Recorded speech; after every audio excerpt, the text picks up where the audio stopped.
A paz do Senhor para todos, né? Novamente, de uma forma mais incisiva. Antes Amém. de começar a falar dos slides, eu queria ler um texto, né? O texto que está proposto na aula de hoje, que é o livro de Atos. Eu queria ler o capítulo 2 e o versículo de número 1 até o versículo de número 4. Os irmãos estão me ouvindo? Diga amém. Amém. Amém. Amém. Glória a Deus. Diz assim a palavra do Senhor.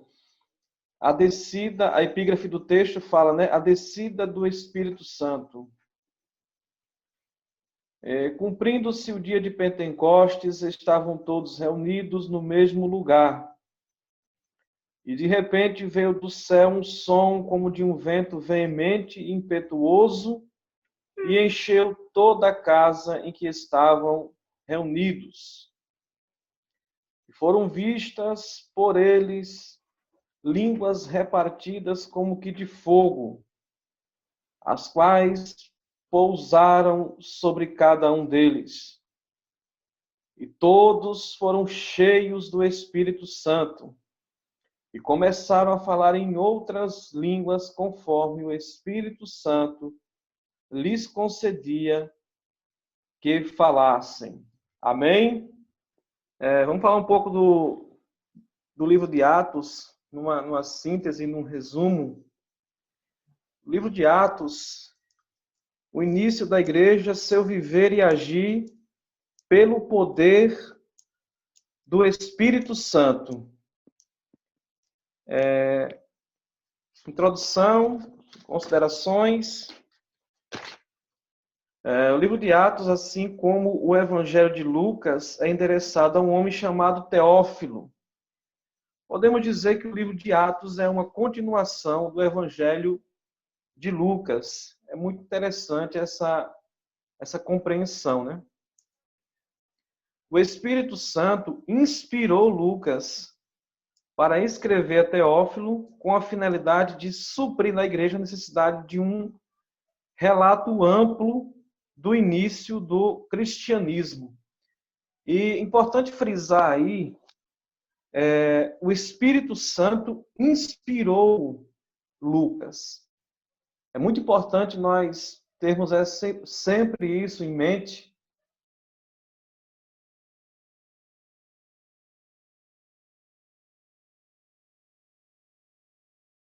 Então, segundo propósito, revelar a missão do Espírito Santo na vida e no papel da igreja e enfatizar o batismo com o Espírito Santo como provisão de Deus para capacitar a igreja a proclamar o evangelho e dar continuidade ao ministério de Jesus. E aí eu quero fazer uma observação e dar ênfase aqui, eu até coloquei isso no slide aí. Observação importante. O Espírito Santo é o agente vivificador da igreja. Por que é que estamos aqui? Por que é que eu estou aqui com os irmãos, interagindo com os irmãos aqui, falando do livro de Atos? Porque o Espírito Santo está sobre a nossa vida, né? O Espírito Santo está nos impulsionando sempre e diariamente, produzindo no nosso coração o desejo de servir a Deus, de estar com Deus. Porque o próprio Espírito Santo é Deus. E aí, o segundo propósito de Lucas aqui, no livro de Atos, é revelar a missão do Espírito Santo na vida e no papel da igreja e enfatizar o batismo com o Espírito Santo. Como eu falei, como provisão de Deus para capacitar a igreja a proclamar o Evangelho. E como os irmãos já ouviram, e a gente reforça aqui, batismo com o Espírito Santo trata-se de revestimento de poder, né? Você aceita Jesus Cristo de coração, e assim que você aceita o Senhor Jesus, o Espírito Santo passa a habitar na sua vida, passa a moldar a sua vida, os seus pensamentos, suas atitudes, faz você rever seus conceitos, sua maneira de agir, de pensar. Mas aí tem um outro contexto, que nós estamos falando do mesmo Espírito, mas aí o contexto de batismo com o Espírito Santo, que aí trata-se de um revestimento de poder. E aí, reforçando, o Espírito Santo é o agente vivificador da igreja. Jesus, eis que sobre vós envio a promessa de meu Pai, Jesus falando, ficai, porém, na cidade de Jerusalém, até que do alto sejais revestidos de poder. Eu não coloquei a referência do livro, mas está escrito em Lucas, capítulo 24 e versículo 49. Jesus sabia que sem o Espírito Santo, esse Espírito Santo que é relatado a descida dele no livro de Atos, capítulo 2, no dia de Pentecostes, Jesus sabia que sem o Espírito Santo os apóstolos e a igreja não suportariam a pressão, eles não conseguiriam desempenhar o papel que Deus queria que ele desempenhasse. Por quê? Porque o Espírito Santo é o agente vivificador da igreja. E em alguns contextos, principalmente para o contexto da época, estar revestido do Espírito era de suma importância, visto que a igreja estava surgindo, e junto com o surgimento da igreja, veio também muita pressão e muita perseguição para parar a igreja. Mas o Espírito Santo deu poder à igreja primitiva para ela avançar, e aqui estamos nós hoje falando do amor de Deus. Amém? Particularidades sobre o livro de Atos. 9 destaques assinalam o livro de Atos. Vou ser bem sucinto aqui para não ser cansativo, certo? Número 1, a igreja de Atos. A igreja, Atos revela a origem do poder da igreja, sua natureza e missão. E aí, de onde surge a igreja? Qual a natureza dela? A origem? A igreja surge, logicamente, de Jesus Cristo, né, que morre na cruz do Calvário, traz a revelação de Deus, e daí surge a igreja sobre a doutrina de Cristo e dos apóstolos, junto com o poder do Espírito Santo. É aí que surge a igreja e a sua natureza, a sua natureza e sua missão. Ela surge da obra vicária de Cristo Jesus na cruz do Calvário, com o poder do Espírito Santo, com a missão de apregoar o Evangelho a todos, né? Segundo, o Espírito Santo é mencionado 50 vezes neste livro. Interessante isso, né? Mensagens da igreja primitiva, ensinos de Paulo, Pedro, Paulo, Estevão, Tiago e outros. No caso de Pedro, você vai ver ali no capítulo de número 2, né? Pedro está pregando depois do dia de Pentecostes, dias depois do dia de Pentecostes, e Pedro está ali pregando e quase 3.000 almas, né, se convertem ao Senhor naquele dia. No caso de Estevão, Estevão está sendo martirizado, está sendo apedrejado, mas aí, nesse momento, antes de morrer, ele começa a falar do plano de Deus, desde o livro de Gênesis até os dias dele, e é uma coisa extraordinária. Depois você puder ler Atos capítulo 7, é um texto extremamente rico para nossa edificação, para nos edificar. Glória a Deus. Quarto, oração. Os cristãos se dedicavam à oração com fervor, né? Que é uma necessidade da igreja. Não existe cristianismo sem oração, né? Oração está associada ao cristianismo e vice-versa. O cristianismo está associado à oração. Todo cristão, o Espírito Santo produz no coração dele um desejo de orar, de falar com Deus, né? Nós aprendemos que a oração foi o meio que Deus proveu para que nós venhamos a nos comunicar com Ele. Outra definição de oração, alguém já falou com muita propriedade, diz que oração é uma apresentação de súplicas a Deus. Então, a igreja primitiva se dedicava muito e com fervor à oração. Em dado momento, do capítulo 4, se me falha a memória, capítulo 4, versículo 31, nos versículos antes, Pedro e João estavam sendo perseguidos por terem sido usados para curar aquele homem lá no templo, aquele homem que era coxo desde a sua eternidade. E eles vão orar, apresentar a Deus, dizer para Deus: olha, estamos sendo perseguidos, mas Senhor, se levanta, porque é a tua obra, estamos fazendo a tua vontade, tu estás curando, tu estás libertando, e nós estamos aqui para fazer a tua vontade, contextualizando, parafraseando. E a Bíblia diz que o lugar onde eles estão orando se move, em outras traduções diz se estremece, tamanho o poder de Deus ali na oração. 5. Sinais e maravilhas. Essas manifestações acompanhavam a proclamação do Evangelho. E aí a gente pode falar de sinais e maravilhas em alguns trechos do livro de Atos. A gente não vai se estender muito. Por exemplo, como eu mencionei agora há pouco, a cura do paralítico por Pedro e João na porta do templo. Está lá escrito em Atos 3, 7 e 8. A libertação e cura.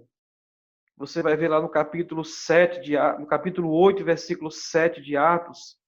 Filipe está evangelizando, está pregando o evangelho em Samaria.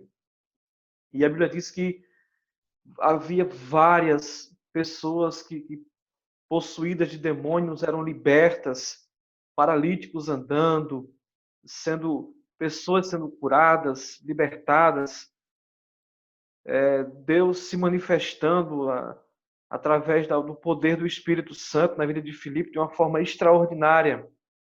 Você vai ver também a ressurreição de Tabita, ou que a gente pode chamar de Dorcas, em Atos capítulo 9, versículo 40. A Bíblia diz que essa moça, essa mulher, a Bíblia diz que ela era mulher cheia de boas obras, e ela adoeceu, teve uma enfermidade, adoeceu e morreu. E Pedro vai lá, ora ao Senhor, e Dorcas, ou Tabita, ressuscita. Então a igreja foi... a igreja, naquela época, a igreja primitiva, se caracterizava por esses sinais, por essas maravilhas. E a gente lê isso e fica muito alegre, porque o Deus da igreja primitiva é o Deus de hoje. Ele não mudou, ele continua o mesmo. O Deus que é relatado no livro de Atos dos Apóstolos, o Deus que operou através da pessoa do Espírito Santo na vida daqueles homens, na vida dos apóstolos, na vida dos irmãos que se convertiam, É o mesmo Deus. O Espírito Santo que estava usando aquelas pessoas, que estava sobre a vida daquelas pessoas, é o mesmo Espírito que está sobre a nossa vida hoje. Só falta a gente, às vezes, despertar um pouco mais e buscar ao Senhor para ver Deus agindo de forma extraordinária.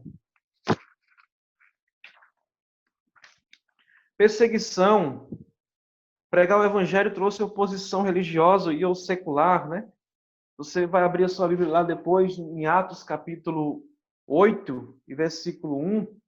A Bíblia diz que Saulo, que depois vem ser Paulo, ele estava assolando a igreja, né? Então, é uma característica, um fato que ocorreu na igreja primitiva, perseguição. 7, ordem judaica gentil, o evangelho alcança primeiro os judeus e depois os gentios, como por exemplo lá na casa de Cornélio, que não era judeu, e Pedro viu lá o Espírito Santo descer, né? Ele usa a expressão cair sobre Cornélio, sobre as pessoas que estavam ali. As mulheres e sua contribuição na obra de Deus.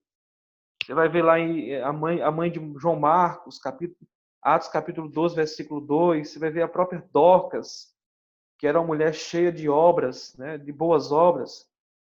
Capítulo 9, versículo 36. Você vai ver Lídia. Eu não coloquei os versículos aí, até para não prender muito, e não ficar muita coisa. Você vai ver lá a Lídia, uma vendedora de púrpura, que se converte com a pregação de Paulo, em Atos capítulo 16. E por fim aqui, o triunfo. Barreira alguma conseguiu parar o evangelho, o avanço do evangelho. Por que não conseguiu parar o avanço do evangelho, irmãos? Porque o Espírito de Deus estava sobre aquelas pessoas, sobre os apóstolos, sobre os homens de Deus, sobre os irmãos daquela época, de uma forma extraordinária. O nome do livro, tem uma particularidade aí sobre o nome do livro, que eu deixei mais para frente. Apesar do livro ter recebido esse nome, né, Atos dos Apóstolos, o título do livro não corresponde muito bem ao conteúdo do mesmo. Porque o livro de Atos vai mencionar, ele não menciona o ato de todos, ele não menciona o ministério de todos os apóstolos, né? Ele vai relatar e vai destacar mais aí a história, né? E vai dar ênfase para Pedro, João, Filipe e Paulo, para esses ministérios aí, desses 4 homens de Deus. Irmãos, aqui agora a gente vai caminhar para o final, certo? Espero que esteja sendo bem compreendido aí pelos irmãos que estão acompanhando os slides e a minha fala, né? A descida ou os síntese dos principais acontecimentos de Atos. A descida ou o derramamento do Espírito Santo no dia de Pentecostes. Aqui eu quero trazer o raciocínio dos irmãos para sintetizar o livro de Atos e ter uma facilidade de memorizar aí acontecimentos, né, que norteiam ou que são destaques neste livro, para depois até o Espírito Santo aguçar a pesquisa dos irmãos. Sei que os irmãos estão lendo Bíblia aí, né? Eu sei, possivelmente os irmãos já até leram o livro de Atos, né? Mas vale a gente reforçar. Então, Atos 2:41, nós vamos ter aí a descida e o derramamento do Espírito Santo no dia de Pentecostes ou na festa das colheitas, né? Nós vamos ter aí o primeiro mártir, Estevão, lá no capítulo 7, sendo apedrejado e morrendo por testemunho de Jesus Cristo. E nós vamos ter o surgimento dos ministérios. Logicamente, com o derramar do Espírito Santo, veio à tona os ministérios, os homens se empenhando no serviço da ministração, da pregação do Evangelho pelo poder do Espírito Santo. A gente vai ter o sermão de Pedro, como eu falei ainda há pouco.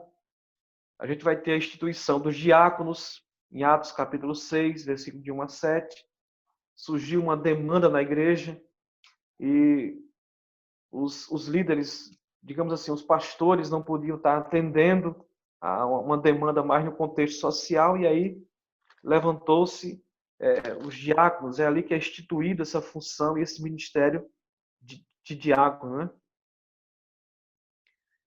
O evangelho pregado em Samaria, Filipe vai pregar o evangelho em Samaria, onde havia uma grande rixa entre samaritanos e judeus. E aí Filipe, o grande evangelista, vai pregar aí, como eu falei ainda há pouco, com sinais e maravilhas. Perseguição da igreja, você vai ver que em Atos capítulo 8 ainda, Paulo estava assolando a igreja, perseguindo a igreja. A conversão de Paulo, Atos capítulo 9, versículos de 1 a 31, que é quando ele vai ali no caminho de Damasco, furioso, respirando ameaças para prender os cristãos, para prender os crentes.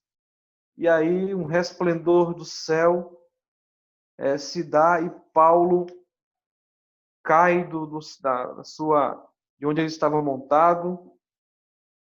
Não se sabe o animal ao certo que ele estava montado, mas ele cai sem enxergar nada, e ali se dá a conversão de Saulo, que agora vai ser Paulo.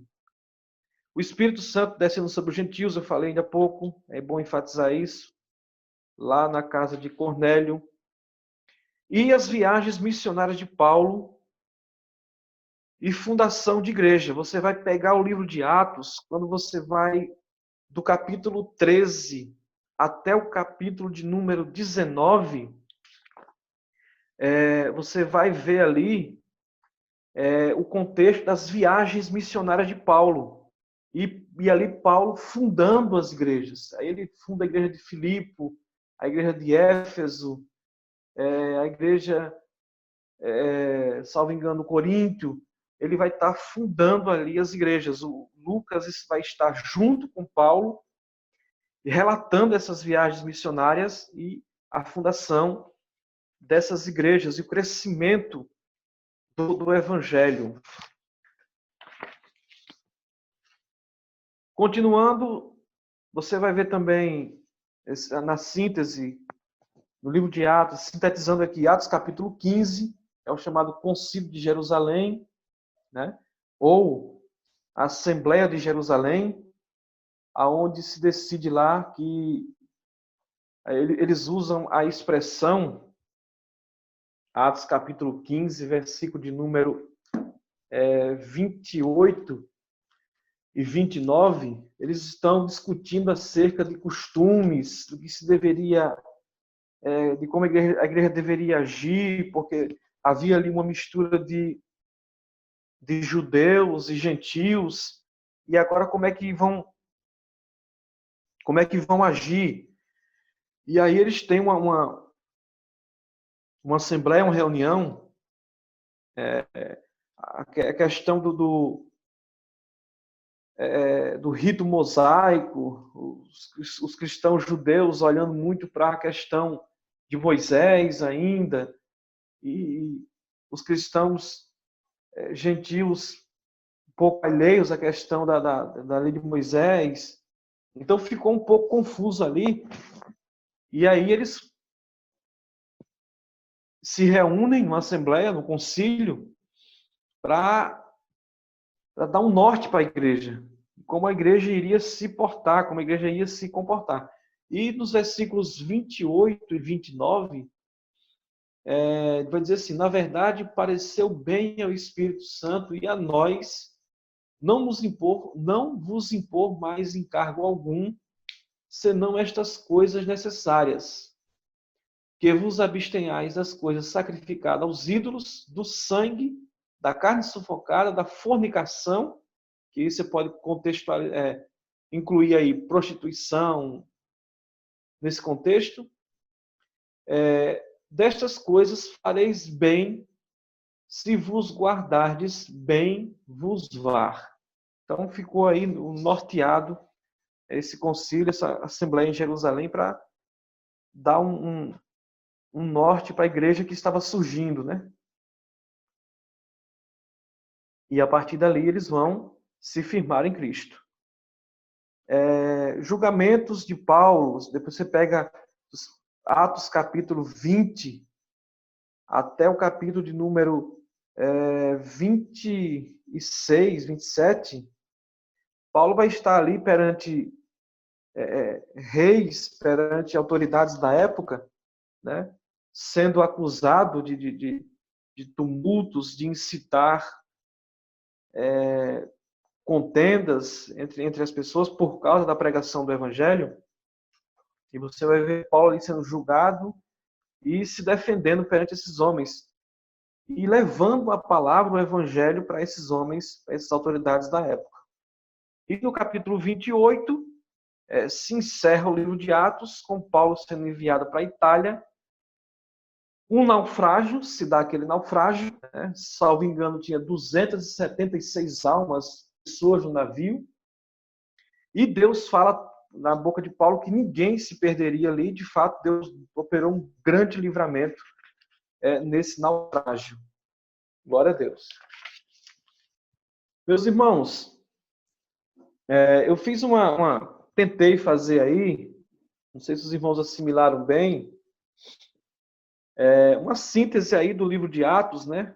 E claro, sempre dando ênfase à pessoa do Espírito Santo. E assim, acredito eu que a compreensão sobre o livro de Atos, talvez os irmãos já tinham, ou os que não tinham, agora têm uma visão e uma compreensão melhor sobre este livro, né? O que representa este livro, qual a mensagem que esse livro traz para nós, se bem que é um livro de cunho, claro, é uma revelação, é uma inspiração do Espírito Santo, mas está ali inserido como um livro que vai para o contexto histórico. Então, não fica tão complicado de entender. Então, mais uma coisa que eu queria reforçar com os irmãos é falar acerca do Espírito Santo. Esse Espírito Santo que desceu em Atos, que é relatado em Atos dos Apóstolos, no livro de Atos. E deixa eu ler aqui para a gente reforçar. Essa realidade é para os nossos dias. Assim como a igreja primitiva mencionada em Atos vivia sob a unção do Espírito Santo, nós também precisamos ter conhecimento e comunhão com a terceira pessoa da Trindade. Esse conhecimento não pode ser negligenciado. A comunhão com o Espírito Santo deve ser uma prioridade diária na vida do cristão. Precisamos conhecer e ter um relacionamento mais profundo com a pessoa do Espírito Santo. Amém? Por quê? Por quê, irmãos? Precisamos ter esse relacionamento, né? Com a pessoa do Espírito Santo. Eu já estou no último slide, eu já vou terminar aqui, em nome do Senhor.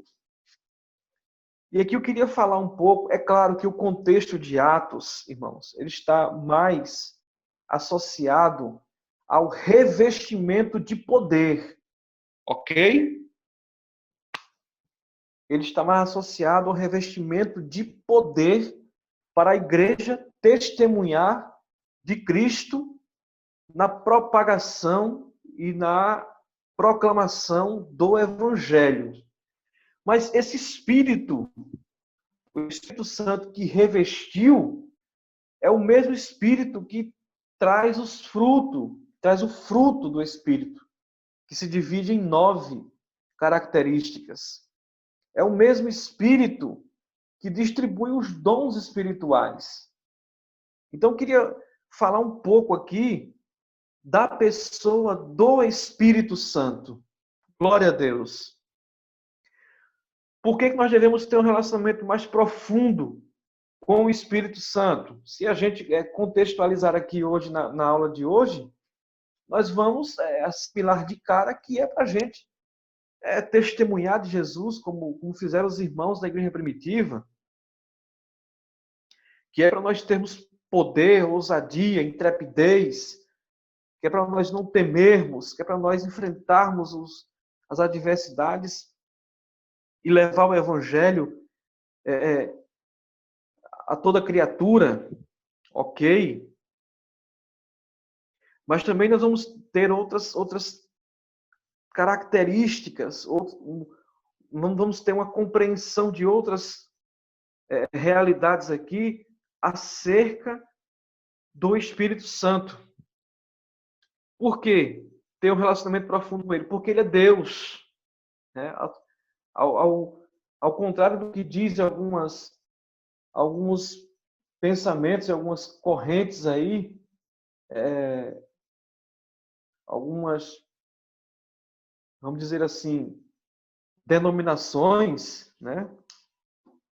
Que dizem que o Espírito Santo é uma força ativa. E, na verdade, não é. O Espírito Santo, ele é Deus. Ele é Deus. Ele é o Deus. Ele faz parte da Trindade. Ele é a terceira pessoa da Santíssima Trindade. Você pode ver isso lá em Mateus 3,16. Né? Jesus está sendo batizado por João Batista. E aí vem uma voz do céu e Deus Pai diz: esse é meu filho amado em quem me comprazo.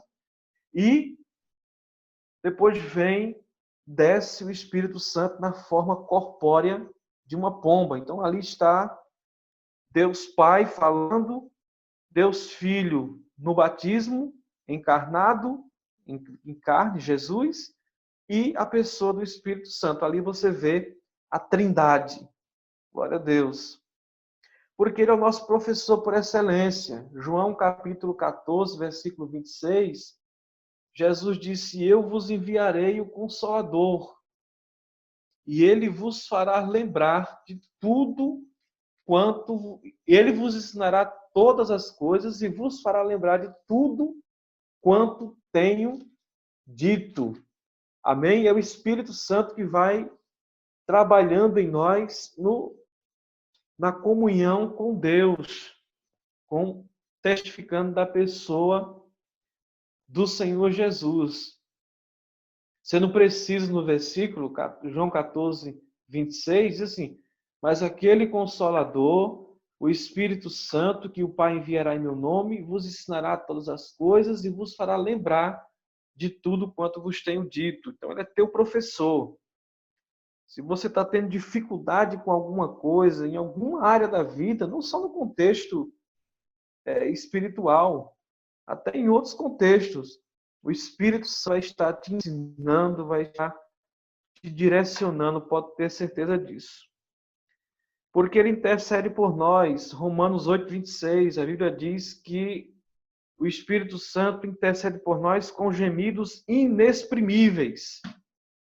Quando você está orando e você não está sabendo, às vezes, o que falar com Deus, o Espírito do Senhor, o Espírito Santo, vai estar intercedendo junto ao Pai por nós com gemidos inexprimíveis. Olha que coisa extraordinária. Porque ele convence o mundo do pecado, da justiça e do juízo. João 16, 8. Jesus diz: mas quando ele vier, convencerá o mundo do pecado, da justiça e do juízo. É ele que opera no coração do homem. Glória a Deus. Para que o homem se arrependa e se volte para Cristo. Porque ele testifica que somos filhos de Deus. Romanos 8,16 diz: porque o mesmo Espírito testifica com o nosso Espírito que somos filhos de Deus. Porque ele se entristece quando deixamos de fazer a vontade de Deus. Efésios 4,30. Ele diz assim: não entristeçais o Espírito Santo. Quando a gente faz alguma coisa que não está no centro da vontade de Deus, o Espírito do Senhor se entristece. Ele quer estar conosco, ele está em nós, mas às vezes, por algumas atitudes nossas, o Espírito Santo se entristece. Por quê? Porque ele quer sempre o nosso bem. Ele quer sempre que nós estejamos bem. no centro da vontade de Deus. Porque Ele nos dá poder e os dons espirituais. Olha que coisa extraordinária. Jesus está pregando, Jesus está falando com os fariseus estão acusando Jesus de expulsar os demônios por Belzebu, o príncipe dos demônios. E aí Jesus vai dizer o seguinte, em Mateus capítulo 12, e versículo de número 28. Ele vai dizer, mas se eu expulso os demônios pelo Espírito de Deus, ou seja, o Espírito Santo, é consequentemente chegado a vós o reino de Deus. Então Jesus expulsava os espíritos malignos sobre a unção do Espírito Santo. Inclusive, Jesus foi conduzido ao deserto para ser tentado pelo diabo, pelo Espírito Santo. Então, o trabalhar do Espírito Santo na nossa vida é uma coisa extraordinária. No contexto de Jesus ir para o deserto, foi um contexto de preparação. Então, o Espírito Santo nos conduz à preparação para o serviço na obra do Senhor. E 1 Coríntios, capítulo 12, e versículo 11, para encerrar aqui a minha fala. Paulo está escrevendo à igreja de Corinto, e ele está falando acerca dos dons espirituais. E ele fala aí dos 9 dons, e no final ele vai dizer o seguinte, mas um só é o mesmo Espírito operando todas essas coisas, repartindo particularmente a cada um como quer. Ou seja, é o Espírito Santo que te dá o dom da sabedoria, palavra da sabedoria, palavra da ciência, o dom de fé, os dons de curar, operação de maravilhas, o discernimento de espírito, a profecia, a variedade de línguas, a interpretação de línguas. Todos esses dons é outorgado pelo Espírito Santo de Deus. Quem diz glória a Deus? Glória a Deus. Amém. Glória ao nome de Jesus, né? Eu não ouvi muita voz dos irmãos, mas eu creio que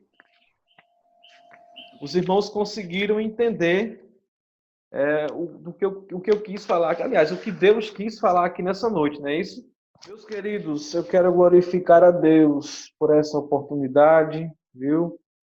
Falar, endossar, ratificar e reforçar sobre a questão da comunhão, da nossa consagração e da nossa comunhão com o Espírito Santo, que nós possamos estar dia após dia, todos os dias da nossa vida, buscando a comunhão com o Espírito Santo de Deus, porque é Ele que trata conosco, Ele que nos dá sabedoria, é Ele que nos guia, é Ele que nos revela as profundezas de Deus, é Ele que nos mostra a graça de Cristo, e nós não venhamos deixar nada neste mundo, as intempéries dessa vida, atrapalhar nossa comunhão com o Espírito Santo. Eu quero